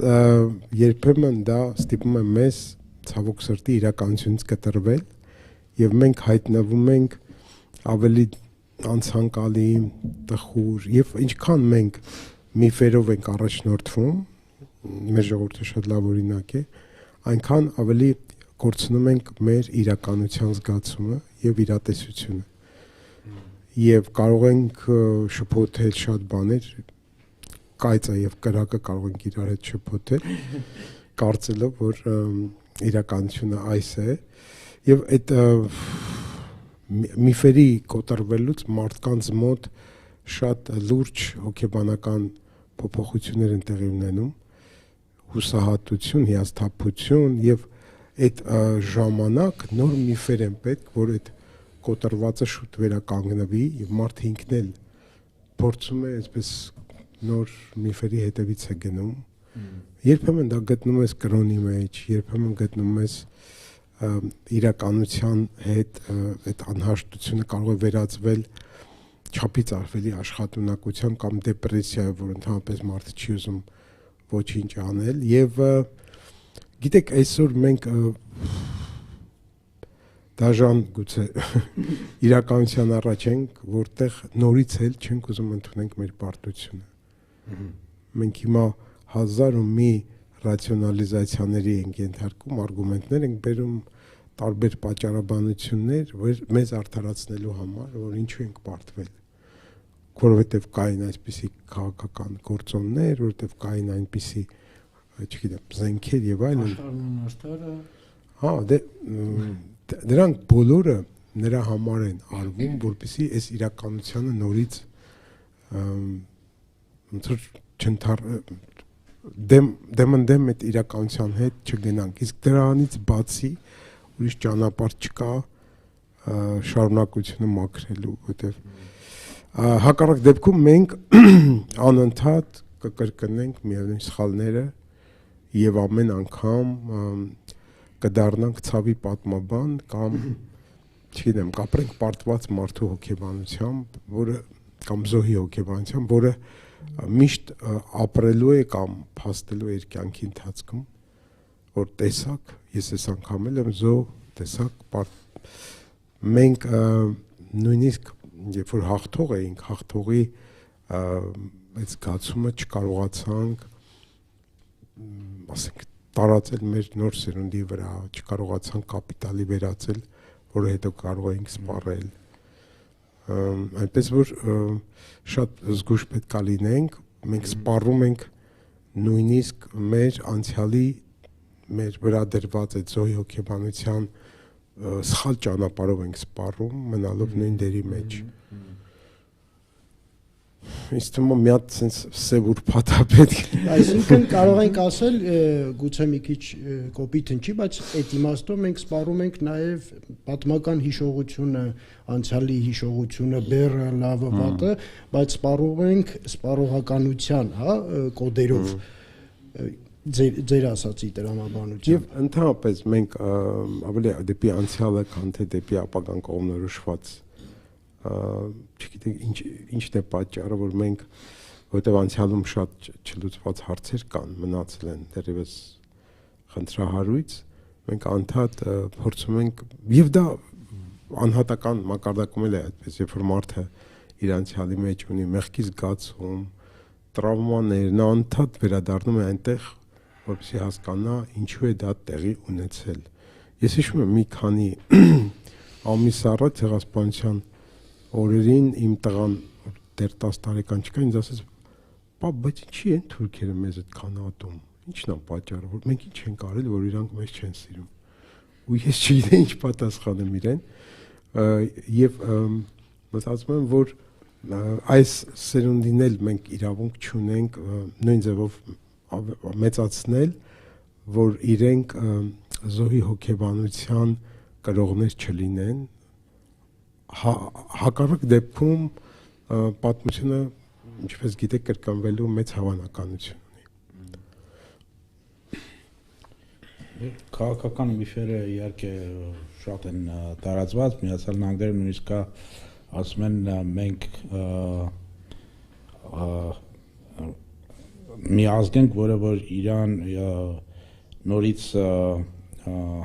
ինչ որ նոր ձև է ներկայացնում աշխարհին, նոր ձև, նոր միֆ է ստեղծում, հա։ Նույնիսկ այսօր տեսեք այս տոներն է, չէ՞, եթե ամերիկացիներին շատերին հարցնեք, այս ինչ տոն է, Thanksgiving-ը։ Իրանք ձեզ կարող է տարբեր բաներ պատմեն, եւ ամենաառաջին միֆը շատ տարօրինակ եւ իրական պատմության հետ ընդհանրապես կապ չունեցող ինչ-որ բաներ։ Իբրև շնորհակալություն էին հայտնում այդ ցեղին Մասաչուսեթսում, նահանգում, որտեղ ես բնակվում եմ եւ այլն, բայց շատերը չգիտեին, որ այդ տոնը նույնիսկ այդքան էլ չէր նշվում, միջև ուրեմն իրանց քաղաքացիական պատերազմից հետո Լինքոլնը ասաց, որ մեզ պետք է մի հատ տոն, որը կհամախմբի ժողովուրդը, միավորի։ Եվ հա, երբ որ իրանք ասում էին Thanksgiving այն ժամանակ, իրանք նկատի ունեին շնորհակալություն Աստծուն, հա, հիմա շատերին որ հարցում ես, իրանք կորցրեն լրիվ այդ պատկերացումը, այդ կապը։ Բայց հիմա ստացվում որ գոհաբանության տոնով համախմբան խնդիր էին լուծում, սև ուրբաթով ֆրագմենտացիա։ Դե հա, ինչ-որ շապով էլ է տեղի ունենում, բայց հա, այդ միֆը ստեղծելը, միֆը տարածելը, հետո բնակչությունը շատ արագ հասկանում եք հավատում է ինչ-որ միֆի, վերջերս հետազոտում էր Միացյալ Նահանգներում, ամերիկացիներին հարցնում են, ասում են, բայց մենք այն հատուկ առաքելություն ունեցող ազգ ենք, չէ՞։ Մենք բոլորին հասնում ենք, մենք բոլորին օգնում ենք եւ այլն, հետո հարց էին տալիս, ասում են, բայց մեր բյուջեից գիտեք քանի տոկոսն է հատկացվում այդ այլ ազգերին օգնելը եւ այլն։ Անենց թվեր են ասում, որ լրիվ հեռու իրականությունից, այսինքն այնտեղ եթե համատում ես ռազմական բյուջե եւ այլն, այնտեղ չնչին տոկոսն է դրա։ Բայց մարդկանց մոտ տպավորություն է, քանի որ իրանք սպառում են հենց այդ գաղափարները, հա, իրանք դրվող գաղափարները, որ մենք բոլորին հասնում ենք, այստեղ երկրաշարժ եղավ, հասանք, ստերին ցանց օգնեցինք, հիմա էլ Ուկրաինային ենք օգնում եւ այլն, այտենց իրանք մոտ պատկերացում է, այսինքն այդ ինչ որ կոչվում է ինքնաստերեոտիպ, հա, ես ինձ ինչպես եմ պատկերացնում, մենք մեզ ինչպես ենք պատկերացնում եւ դա իհարկե կարող է շատ տարբերվի հետերոստերեոտիպից, այսինքն այլ ազգերը կամ այլ մարդիկ ինչպես են պատկերացնում ամերիկացիներին կամ մեզ հայերին խոսքի օրինակ, հա, այդ վերադառնալով ձեր տղայի հարցին, հա, ինչու են թուրքերը կամ մեզ ատում, հա, շատ դեպքի շատ ճիշտ է։ Հաջիկի միտքը կարծես կիսատ մնաց, ես կուզենայի այդ հարցի պատասխանը չունենալու կետի վրա շարունակենք, որ քո մտորումները, քո դատողությունները ինչի են բերել կամ գուցե դեռ չեն բերել։ Չէ, ես մտածում եմ, որ մենք պետք է ազգովի որոշենք, թե ինչ ենք փոխանցում մեր եկող սերունդին։ Եվ օրինակ հատուկ դասընթացներ են անցնում հրեա ուսուցիչները նրա համար, թե ինչպես պետք է բացատրեն հոլոկոստի թեման, որպեսզի երկրորդային տրավմատիզացիա չառաջանա սերունդի մոտ։ Իսկ մեր պարագայում դա շատ տարերային, չնախատեսված, չծրագրավորված կերպով մենք երեխաների վրա շպրտում ենք տարբեր կողմերից թեմաներ, իրանք դպրոցում ինչ-որ բաներ են խոսում, հետո մեկ էլ հանկարծ մենք տեսնում ենք, որ երեխայի հոգեբանական կերտվածքի մեջ, որովհետև մենակ ընտանիքը բավարար չի։ Հակառակ դեպքում ինքը սոցիալական էակ չի լինի, նա պետք է նաև դրսից ինչ-որ բաներ ստանա։ Եվ իմ կարծիքով, որ հասունացել է կամ եկել է ժամանակը, որ մենք մի տեսակ գաղափարախոսական ընդհանրություններ, չեմ ասում, որ միացենց դոկտրինա գրենք ու բոլորս այդպես ապրենք, բայց որոշակի հենքեր են պետք գաղափարախոսական, որի շուրջը մենք պետք է կառուցենք, թե մեր մատաղ սերունդին ինչ ենք փոխանցում, թե մենք ինչպես ենք մեր տեսլականը ապագայի ինչպիսին է, ուր ենք մենք գնում։ Սա դատարկության զգացում է առաջացնում։ Շատ կարևոր կետի վրա կանգնեցինք, բայց ես առաջարկում եմ մեր ներդրումն ունենալ սուրճի եւ թեյի համաշխարհային սպառման մեջ։ Ես որպես առաջի քայլ, եթե օպերատորները թույլ կտան սուրճ խմենք, դուք էլ կարող եք սուրճ խմել, որ շատ ծանր չլինի։ Ձեր մոտ ինքնասպասարկում, հա՞։ Այո, եւ ինքնասպառողական։ Բայց այդ ընթացքում ես ուրեմն մի հարցի անդրադառնում, հիշում մի քանի օր առաջ խոսում էինք, խոսք գնաց տրիգերների մասին, թե ոնց է սպառողական հասարակության, հատկապես ինֆորմացիայի սպառող հասարակության մեջ ոնց են տրիգերները օգտագործում։ Հետաքրքիր բան էր, այս վերջերս մի ուրեմն հոդվածների ժողովածու էի նայում, ուրեմն հիմնականում եվրոպացի մեծամասամբ ռուս հեղինակներ անդրադառնում էին ուրեմն շատ հետաքրքիր հոգեթերապիայի մի ուղղությամբ, որը մոտավորապես սենց էր ձևակերպվում, որ ինքը պրովոկատիվ կամ մանիպուլատիվ հոգեբանություն, երբ որ տրիգերների միջոցով մարդու միջի հոգեբանական այդ նստվածներ, խաչիկասում այդ հոգեբանական զոհի եւ այլն այդ երևույթները հանելու համար տրիգերներ են օգտագործում ու մարդուն ոնց որ այդ հոգեբանական բարդույթային իրավիճակներից, ստրեսներից հանում են, բայց արի ու տես որ հակառակն էլ կա։ Մյուս կողմից էլ նրանք, ովքեր որ կոպիտ ասած ինֆորմացիոն սևուր փաթով են զբաղված մարդկանց նարատիվներով, նրանք ընդհակառակ այդ տրիգերները օգտագործում են իրենց ուզած հոգեբանական տրավմաները ներարկելու, հասարակության մեջ պարտվածի, ընկճվածի, թույլի, դե մենք վիճակի չենք անկախ պետականություն ունենալ, մենք այս տարածաշրջանում ի վիճակի չենք մեր ազգային պետական շահերը պաշտպանել, մենք պետքա շատ ու շատ բաներից հրաժարվենք, որպեսզի գոնե դրանով փորձենք բարձրացնել մեր անվտանգայնության ինչ որ աստիճան եւ այլն ու այդ նույն տրիգերների միջոցով այն որ խոսում ենք այդ նույն տրամաբանությամբ ոչ թե մարդու միջի հոգեբանական տրավմաները հանում են այլ ընդհակառակը ներարկում են հոգեբանական բացիլներ, որոնց վրա հետո պետք է թեն աշխատի ինֆորմացիոն բանը, սպարման շերտը։ Սկզբում քեզ ոնց որ մի քիչ առաջ ասում ենք մարդը եթե աթոռով է հետաքրքրում վաղը մյուս օր արդեն իրան կահույքի խանութների գովազդերը գալիս, քեզ վարակում են մի փոքր բացիլով տրավմատիկ հետո արդեն սկսում են սպասարկել դրա, այդպես ասած, սուպերմարկետն է սարքում ու քեզ հրավիրում են այդտեղ։ Այսինքն առասպելի դեմ պայքարում են ոչ թե իրականություն վերադարձնելով, այլ հակառասպելով։ Մեծ հաշվով այդպես է ստացվում, որովհետև այն ինչի մասին Սպարտակն է խոսում, ինչ որ չափով հակառասպելը, որը էլի իրականությունից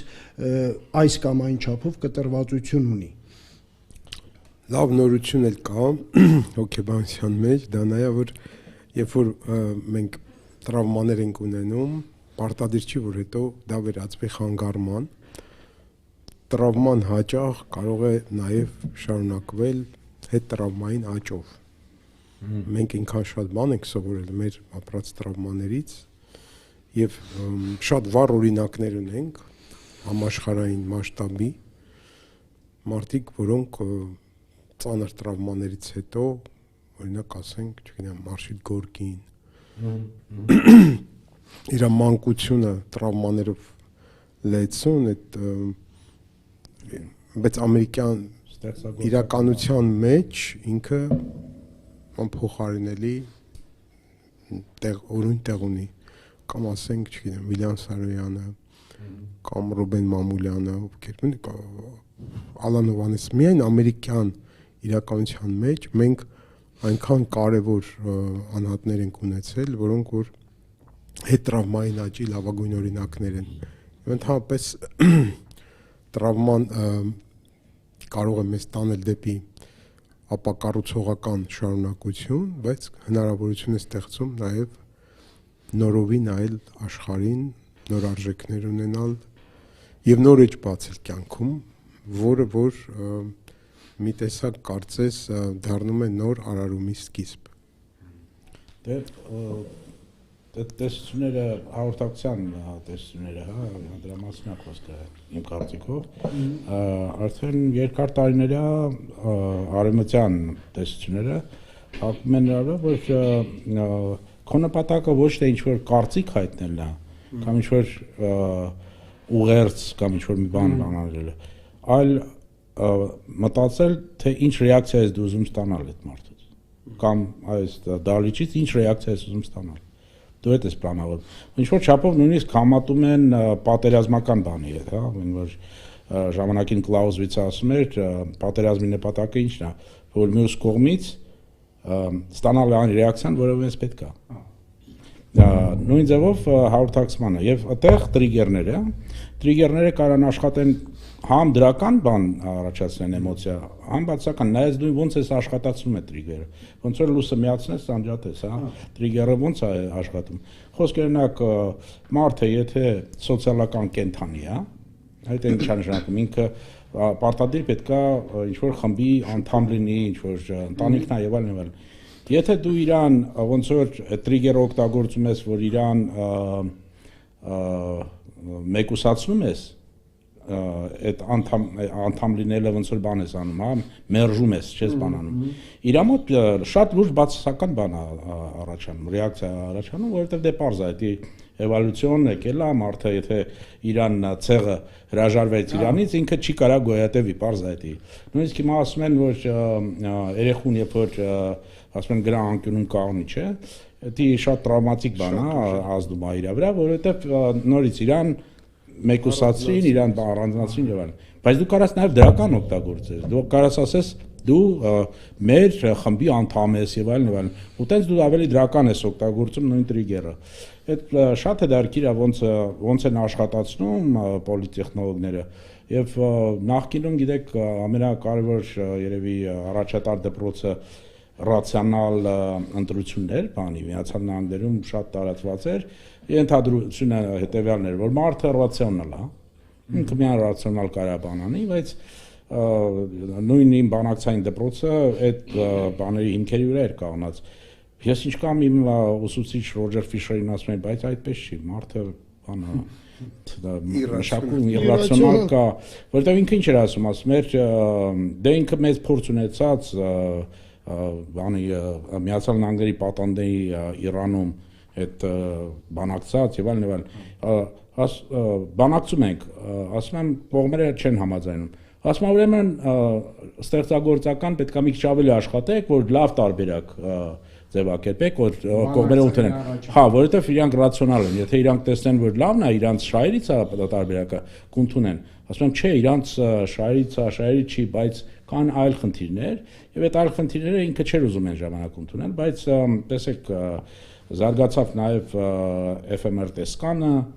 մենք սկսեցինք տեսնել ինչ է իրոք իրականում տեղի ունենում եւ տեսանք որ չկա որոշում, որ մարդը կայացնի եւ էմոցիոնալ ինչ որ բան չլինի, հա, անպայման։ Հիմա կան որոշումներ, որտեղ կյանքի բանը, հա, կյանքի մահի ինչ որ որոշում, հա, նույնիսկ կարող է որոշում լինի խմեմ սուրճ թե չէ, դա էլ է որոշում, բայց այդ որոշումն էլ կարող է ինչ որ էմոցիոնալ ինչ որ մի բան ունենա, հա։ Եվ մենք հիմա գնում ենք ավելի լավ ենք սկսում հասկանալ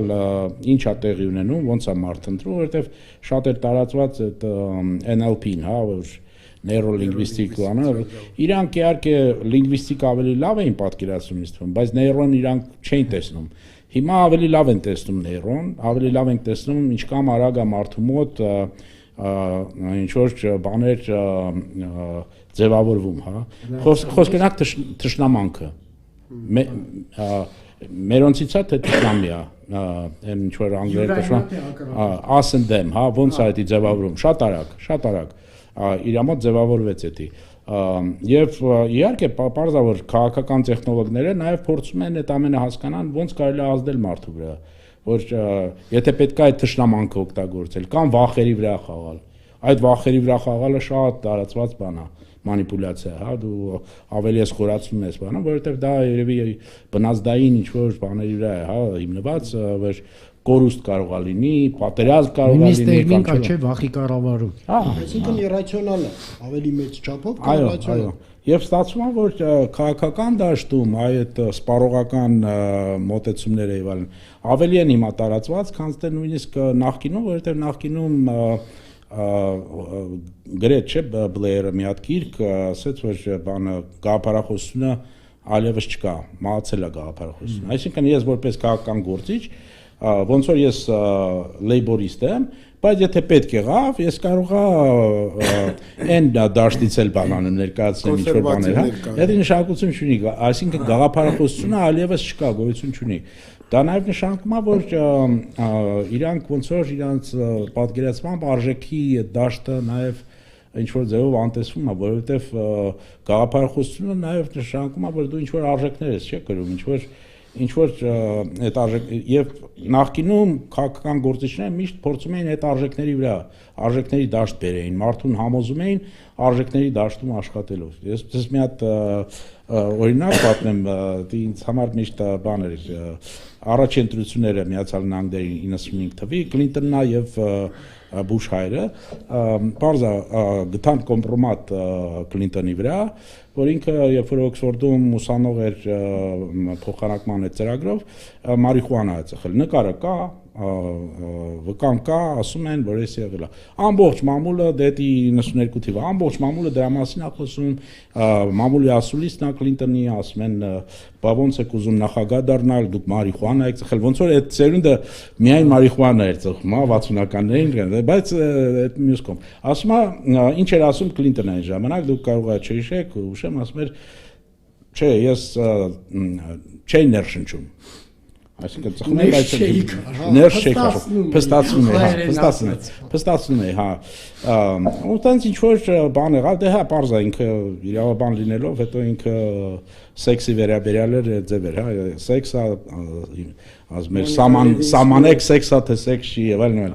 Հա, բայց ամենահետաքրքիրը հետևելն է, հետո արդեն երբ որ Բուշ կրծերն էր գնում ընտրությունների, Բուշ կրծերը երբ որ հայտարարեց, որ ինքը գնում է ընտրությունների, բոլորը ասում են ոնց, ինչ կրծեր է, քրոնիկ ալկոհոլիզմ, բան, թմրամոլության տեսակ չկա, որ այս մարդը չի փորձել, բան չի արել։ Եվ էդի բոլորը գիտեն դրա մասին փաստարկված գրված է։ Մամուլի ասուլիսն է, այստեղ է պոլիտեխնոլոգները ոնց են աշխատել, ոնց են բան արել, արժեքների դաշտի մասին է խոսքը։ Ուրեմն եկավ, հարց են տալիս լրագրողները, բա ոնց եք ուզում դուք նախագահ դառնալ, մենք այս փաստերը ունենք, այս փաստերը ունենք, ասում են քիչ են ձեր փաստերը։ Այ կինս տեղա լորան, իրան որ հարցնեք, անենց բաներ պատմի, որ դուք դրա մասին սա բոլորը ասում են, ինչ չի ասում այս մարդը։ Ուզում ես նախագահ դառնաս, ասում եմ, հա, գիտեք ինչու, որովհետև եթե դուք գտնեք վերջին 10 տարվա ընթացքում ինչ-որ մի բան, ես իմ տեխնացությունը հանում եմ։ Իմ վրա։ Հա, 10 տարում ես բան, ինչի վրա ենք աշխատում, տեսեք, իրա պոլիտեխնոլոգները ինչ արժեքներ են էլի բան անում, օգտագործում։ Նախ եւ առաջ բողոքական ամերիկացիների համար շատ կարևոր է, որ ինքը ազնիվ է, չէ, ինքը չի ասում Կլինտոնի նման, չէ, փսփստացնում է, էս անում, չի ասում, ավելի վատ է եղել։ Ազնիվ խոսում է, ինքը մեզ նման ազնիվ sense տղա է, 60-ականներով անցած փորձել է, փորձել է բանը։ Բայց ամենակարևոր ավելի է արժեքը, որ իրանք ունեն։ Էդի բանը անգլերեն կոչվում է redemption, այսինքն ես հաղթարել եմ։ Խաչիկի ասած տրավման հաղթարել եմ։ Ես հաղթարել եմ, ես հա մեղքերս շատ են, բայց ես հաղթարել եմ։ Ես այն մարդն եմ, որը կարողացել է այդ անել։ Ու դա ավելի գրավիչ էր։ Ու տարօրինակ ձևով ինքը հաղթեց ընտրություններում, որտեղ գորը այդ ինտելեկտուալ Հարվարդ ավարտած, ասում եմ, բերանը բացում էր, ամերիկացիք բառարանում նայում էին, այս բառը, ինչ բառ օգտագործեց, այս ինչ էր, որ ասեց։ Ու հաղթեց բանը Բուշ կրծերը, որովհետև այն ժամանակ դեր այդ արժեքային դաշտը օգտագործելը, դրանց հիմա էլ օգտագործվում է, որ որպես տրիգեր, հա, որ ասում եք ոնց է այդ տրիգերը աշխատում, որտեղ եթե մարդու մոտ դու գիտես այդ արժեքը կա, դու այդ արժեքի վրա սկսում ես աշխատել։ Հենց որ հա ելի եմ ասում նմանավանդ քաղաքական բանում, հա դաշտում այդ սպառողական կամ կոշտ մարքեթինգի այդ մոտեցումները ուսումնասիրել են, գիտենք դու ինչ արժեքներ ես անում, այսինքն ինչ արժեքների կրող ես ու քեզ այնպես ներկայացնենք ընտրությունը, այնպես դա անգլերեն կոչվում է framing, հա, այսինքն ոնց տանք քեզ պատկերը, որ դու տեսնես, որ դու քո շահերից է լինելու, որ դու ինձ ընտրես, դու շահող ես դուրս գալու, եթե ինձ այն տաս։ Դա շատ հետաքրքիր է եւ հիմա իհարկե տարածվում է ոչ միայն մեր եմ ասում Միացյալ Նահանգներում, Եվրոպայում շատ ընտրությունների ժամանակ նույն բաները տեսնում ես, որ նույն ձևով աշխատում են։ Այսինքն Միացյալ Նահանգների ուրեմն դերը անգամ կարևոր է եղել այս վերջի 30 տարիների ընթացքում, հա, այն ինչ որ այնտեղ հորինել են, գտել են որպես լուծում բան, դա սկսել է նույն էս մեր Սևուրբաթը տենց եկել է Կոկա-կոլայի բայց էլի որ վերադառնանք Սևուրբաթի ու սպառողականության հեսա Սևուրբաթի սերը տալու են Սևուրբաթը մի քանի րոպեից կավարտվի բայց Սևուրբաթիզմը կշարունակի մնալ որովհետև եթե Սևուրբաթը մեկ կամ մի քանի օր առևտրի կենտրոններում է սոցիալական ցանցերում տեղեկատվության դաշտում 365 օր Սևուրբաթ է, որը մարդիկ չեն էլ գիտակցում, որ սպառում են նույն կերպ, ինչ մոտիվներով սպառում են 1 կամ 3 օր այդ վազքի մրցակցության մեջ։ Երբ որ ձեզ լսում եմ, իմ մոտ մի հարց առաջացավ, որը գուցե այդքան էլ դասական իմաստով պոլիտ կորեկտ չլինի կամ կորեկտ չլինի, այ մենք անդադ խոսում ենք քաղաքացիական պայմանագրի մասին, կուսակցության մասին չի խոսքը, քաղաքացիական պայմանագրի որպես պետության կարգի, հա, կանոնների շուրջ համաձայնություն։ Այ ես մտածում եմ, իսկ գուցե հիմիկվա քաղաքացիական պայմանագիրը ոչ միայն կամ ոչ այնքան պետության մասին է, այլ որքան սպառման տարածքի մասին, որ մենք այ ունենանք այս տարածք, պայմանական իմաստով տարածք, որտեղ ամեն մեկս կսպառենք ըստ մեր կարողականության, ըստ ճաշակի, ըստ մանիպուլյացիաների եւ այլ եւ այլ։ Ինչ լավատես ես։ Այսինքն այդ պարագայում ամեն մեկը պետք է ինքը իր համար սահման հաստատի, չէ՞, որտեղ իմը վերջանում սկսում քոնը։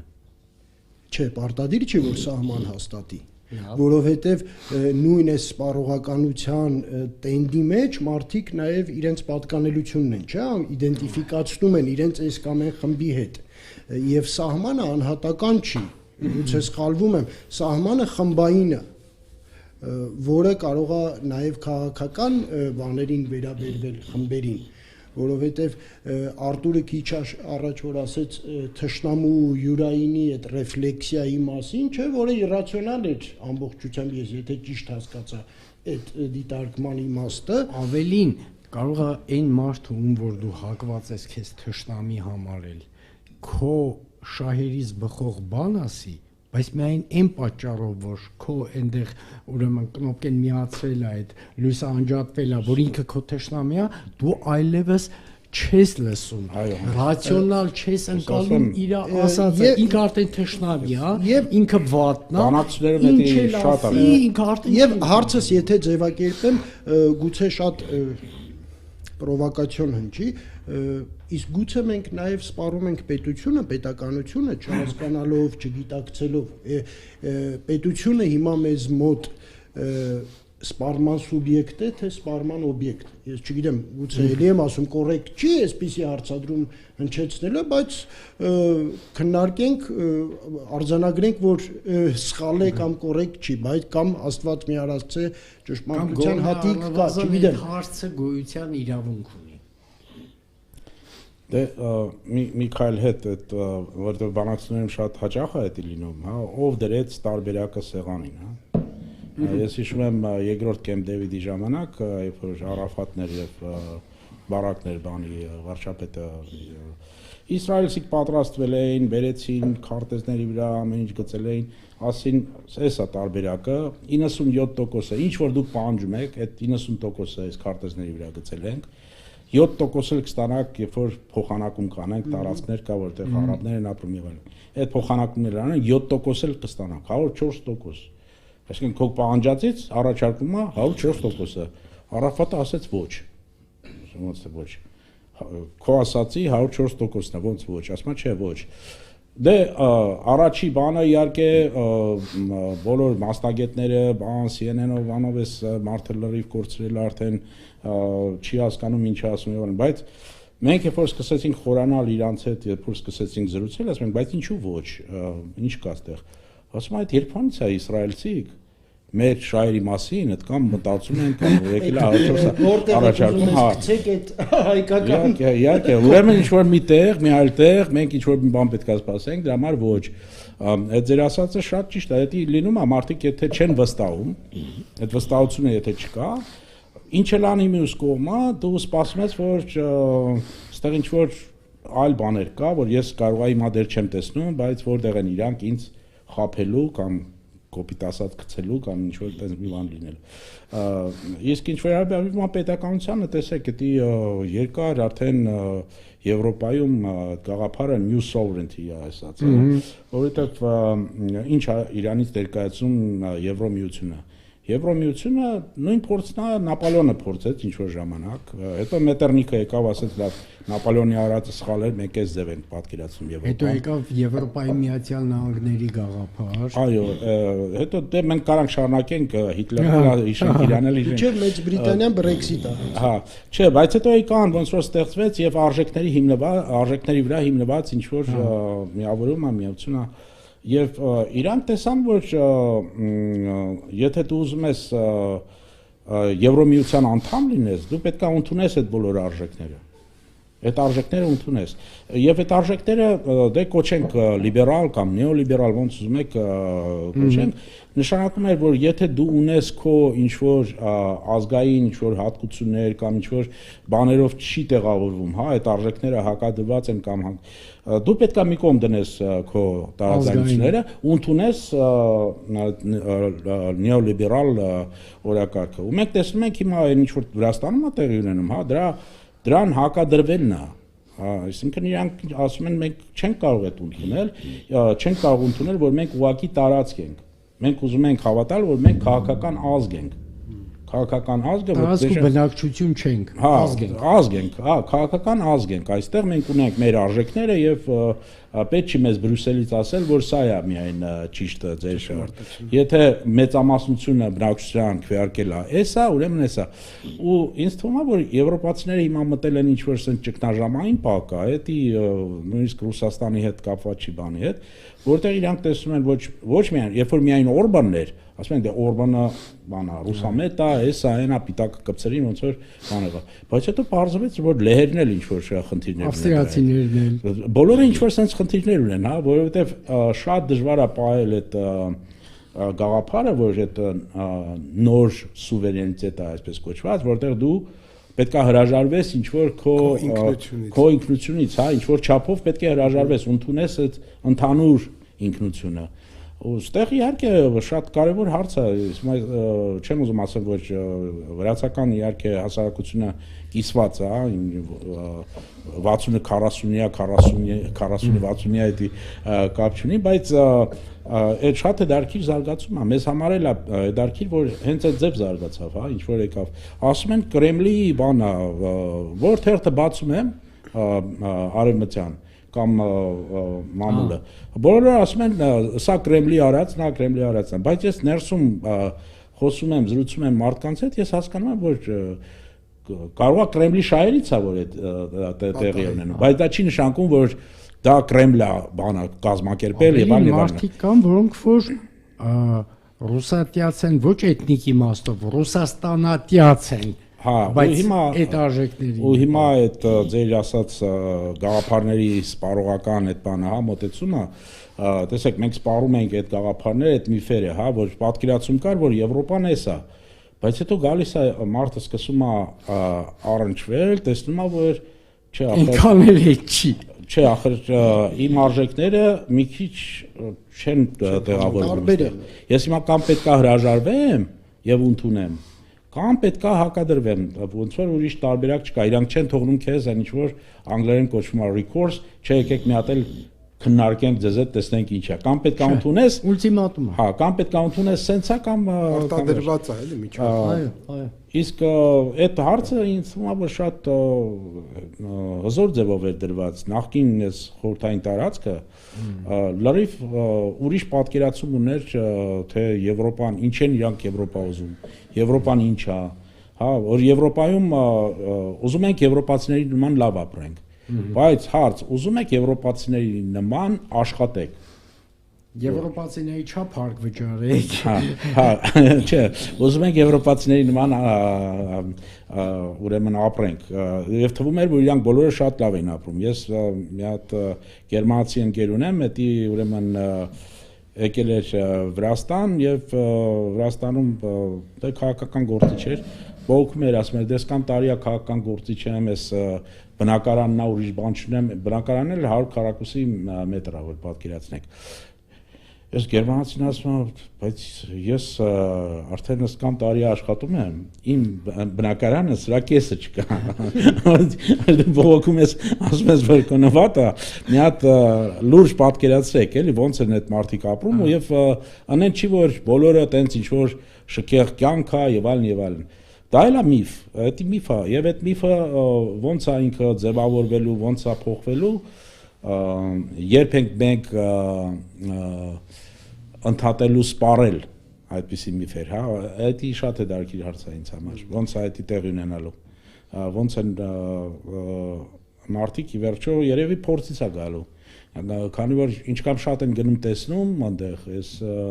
ես վերջերս Մալտայում ուրեմն պատահական ռեստորանում մատուցողը ուկրաինացի կին էր, դե որ ուկրաինացիք ամեն տեղ կան հիմա, դա բան չի, չէ, խնդիր չի, հասկանում ես։ Խոսեցինք, ասում եմ, ոնց եք հայտնվել այդտեղ հենց Մալտայում, ոնց բան եղավ, դե հաջողվեց, ինչ որ ծանոթի միջոցով եկել եմ, որովհետև 14 տարեկան տղա ունեմ, բայց 14 տարեկան տղեն ասում եմ, ի՞նչն է բան, դեռ 18 տարեկաններին չեն բան անում զորակոչում, մոբիլիզացիա չկա։ Ասում եմ, մենք չգիտենք ինչ ալնելու, 4 տարի հետո ինչ ալնելու, ավելի լավ է թող ստեղ լինի, ասում, բայց դուք ինչով եք զբաղվում բանում Ուկրաինայում երբ որ այնտեղ։ Առաջատարը ոնկոլոգներից էր Ուկրաինայում, եկել է մատուցող աշխատում։ Ոնց որ ասես, բայց լավ, էսի ավելի լավ է, քան մնայք Ուկրաինում։ Հասկանում ես, որ հիմա այս պահին երևի ավելի լավ է։ ավելի լավ է, որովհետև չգիտես ինչով ավարտվելու եւ Ուկրաինան եւ այլն պատերազմը եւ անվտանգության խնդիրներ կան։ Բայց մեծ հաշվով, երբ որ մտածում ես, եթե պատերազմել չներ, բոլոր ուկրաինացիք բոլոր ասելով մեծամասնությունը երազում էին, որ իրանք պետքա գնան Եվրոպայում ապրեն, աշխատեն եւ այլն եւ այլն։ Դա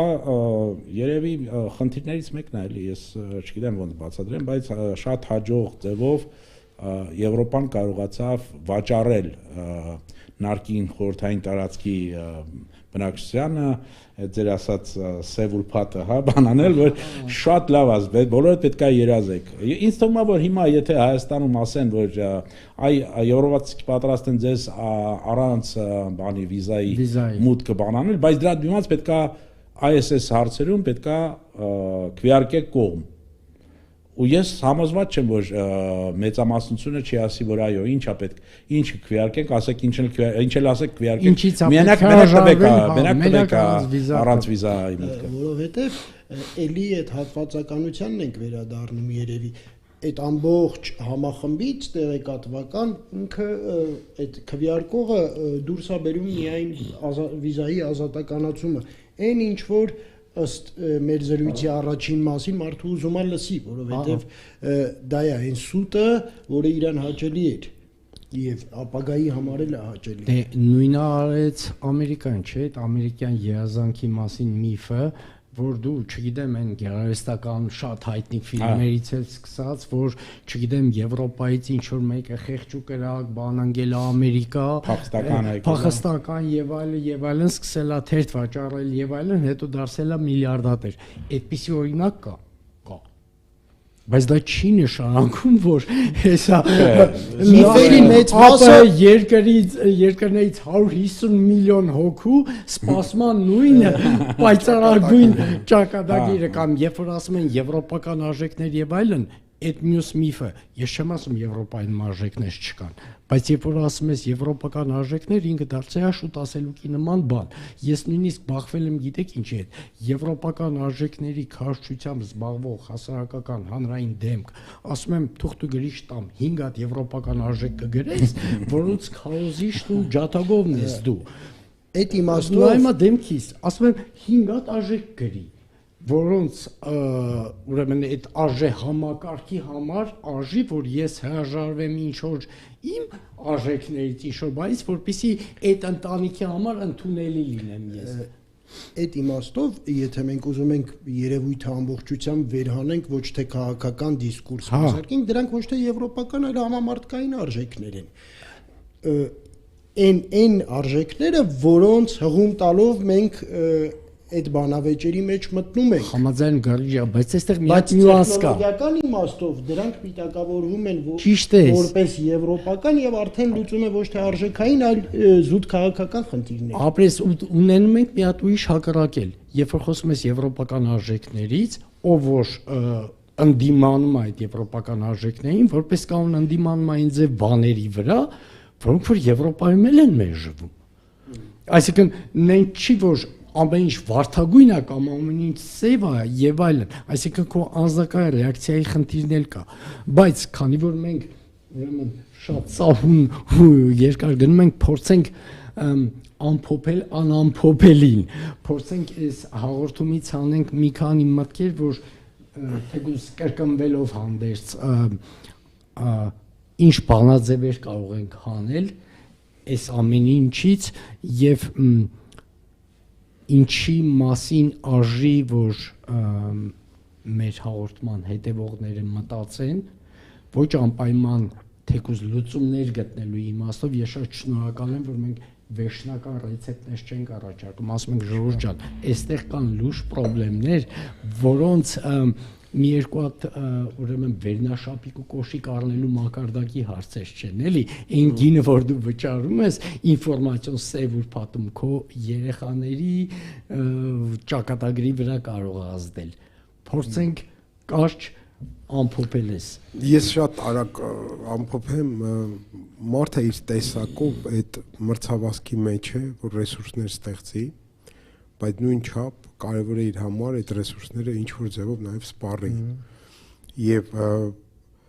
երբեմն այնպես է ստացվում, որ մեր իսկ ստեղծած ռեսուրսները մենք չենք հասցնում նույնիսկ սպառել, որովհետև մենք մոռանում ենք, որ դրա համար այդ ժամանակ առ ժամանակ ուրբաթները մի տեսակ կարծես անհրաժեշտություն է մարդկանց համար, որ իրանց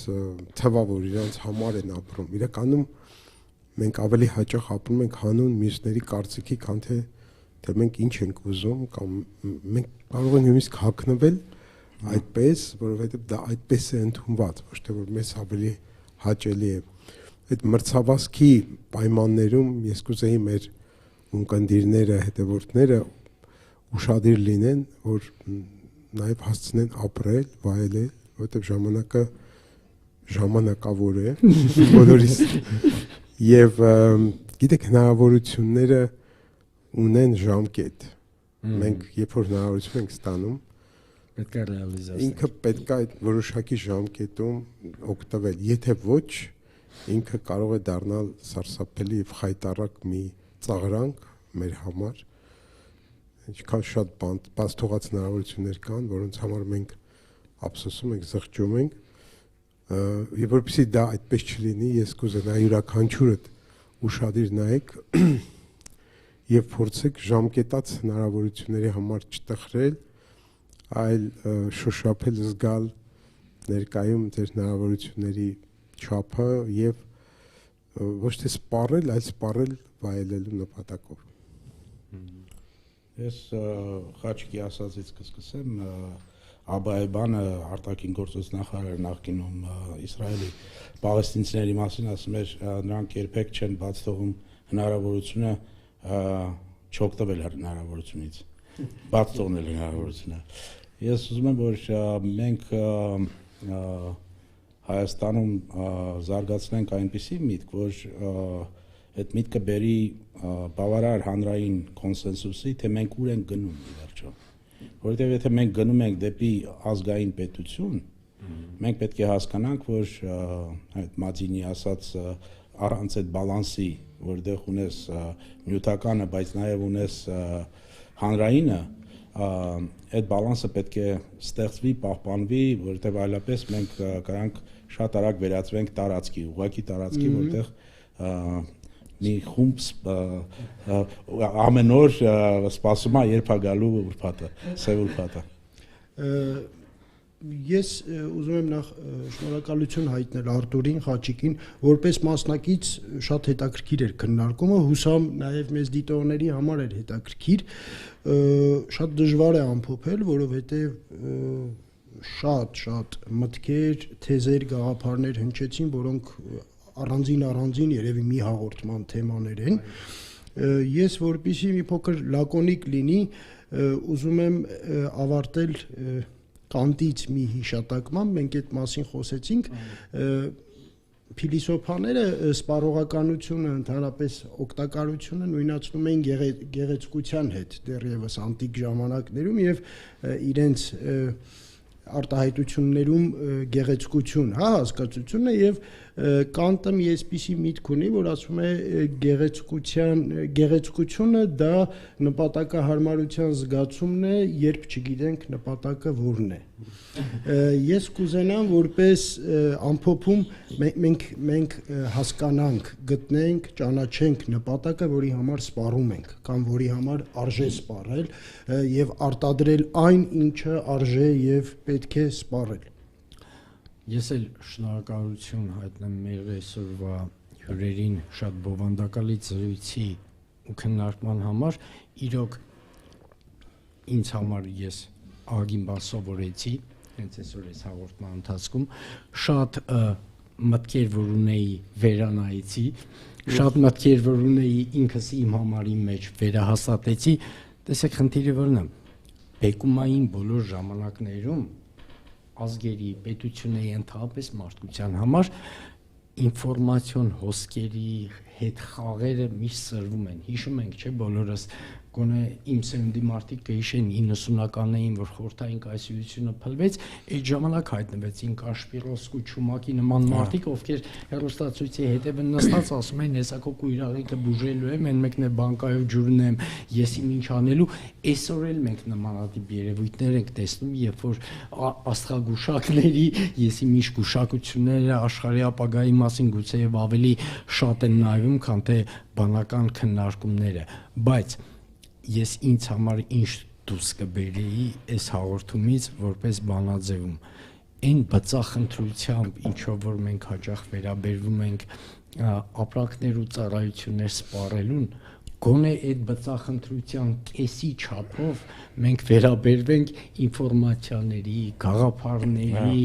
ֆեյքերի ու չգիտեմ տրիգերների զանազան սպառմանը, որովհետև այդ շորը մաշվելու է, գցելու ես, էլի կամ շատ ափսոս ես, որ մի հատ անպետք երթական առարկան առար, այդ սուրբատի տրամաբանությանը ենթարկվելով, բայց երբ որ դու ազգային պետական կամ ինքնության արժե համակարգի հետ կապված ստերեոտիպեր է ստեղծում, ինքդ չես հրաժարվում դրանցից,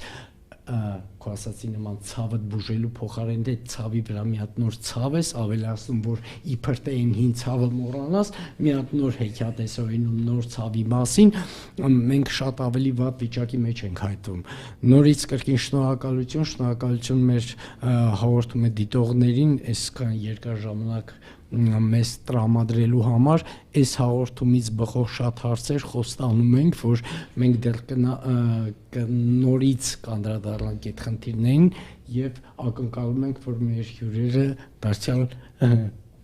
կհյուրընկալեն մեր հաղորդաշարին։ Շնորհակալ ենք։ Գիշեր սիրելի հայրենակիցներ։ Բարի գիշեր։